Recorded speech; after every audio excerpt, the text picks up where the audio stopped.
Alright, so I want to do a little video comparing the DJI Osmo Action 5 Pro and the DJI Osmo Action 6. Here they are.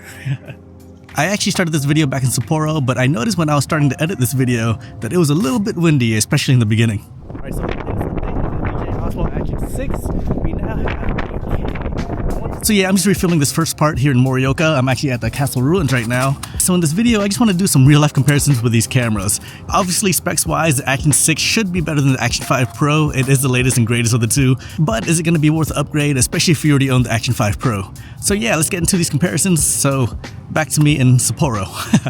I'm headed over to the Hokkaido Jingu. I'm butchering it. It's right here is where I'm going. Everything you see and hear in this video will be straight out of the Action 5 Pro or the Action 6, without any editing or post-processing. Alright, so I started off this journey by heading to the wrong train station. I went to Sapporo Station. That's not where I'm supposed to go. I'm supposed to go somewhere else down that way. It's like a 7-minute walk from here. So I'm gonna head that way and then end up at Jingu. Where am I going? Hokkaido Jingu. See, I was right.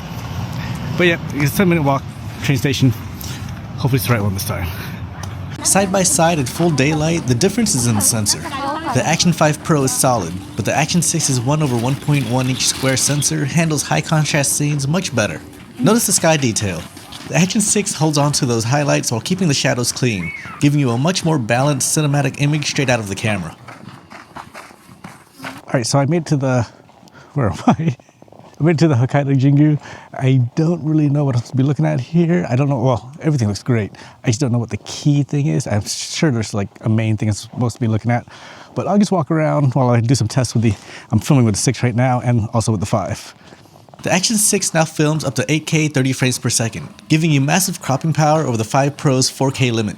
You also get 50 gigabytes of built-in storage, a slight step up from the 47 gigabytes on the 5 Pro. Both use the 1950 mAh battery, providing a massive 4-hour runtime, but the Action 6 manages its power much better at higher resolutions. I figured it out. That whole path is just the path to get over here. There's a lot of stalls, like food and merch stalls down there.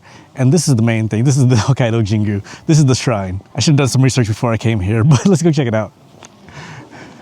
Because the Action 6 uses a square sensor, you get massive flexibility in post. While the 5 Pro is more traditional, the Action 6 captures an open gate style 1:1 image. This means you can crop a vertical TikTok and a horizontal YouTube video from the exact same clip without using the width of your shot. It's a total workflow game changer.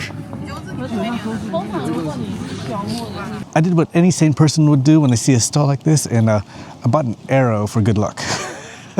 It's gonna be fun putting this in my check-in. Let's just keep exploring this place. Testing the internal mics, both use a triple mic setup, and while the 5 Pro is solid, the Action 6 has a more sophisticated noise suppression algorithm that handles complex ambient environments better. Whether it's wind or traffic, the 6 produces a fuller, more balanced stereo image with less digital clipping. You all know that one person who follows the GPS like religiously, like step by step, they're not going to stray from it? Apparently that's me, because I was trying to get to this scenic point, observation point on this mountain, and I followed Google Maps. It said I have reached my destination.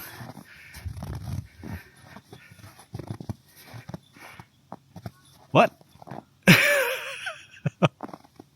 How does the audio sound out of So how's the audio out of both these cameras? I'm curious how they both sound. I assume they would sound somewhat similar, maybe a little bit better on the 6, but just in case, let's do a quick comparison. Over here we have the DJI Osmo Action 5 Pro. Over here we have the Action 6. Which one sounds better or sound the same? I'm gonna guess they sound pretty close to each other though. Didn't almost just eat right there. We're good, we're good. So it's there's like one tiny path here I'm walking on.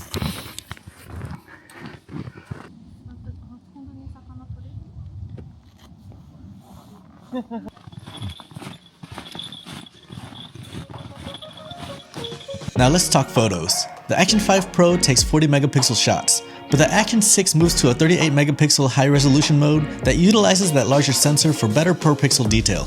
The real win here is the f2.0 aperture. It gives you a more natural background blur for those close-ups and faster shutter speeds in low light. Whether you're shooting RAW or JPEG, the Action 6 photos have a depth and pop that the 5 Pro just can't match. The Action 6 introduces a variable aperture, opening up to f2.0. Compared to the fixed f2.8 on the 5 Pro, it's letting in significantly more light. You can see it in the noise levels. The Action 6 is noticeably cleaner and retains way more color accuracy when the sun goes down.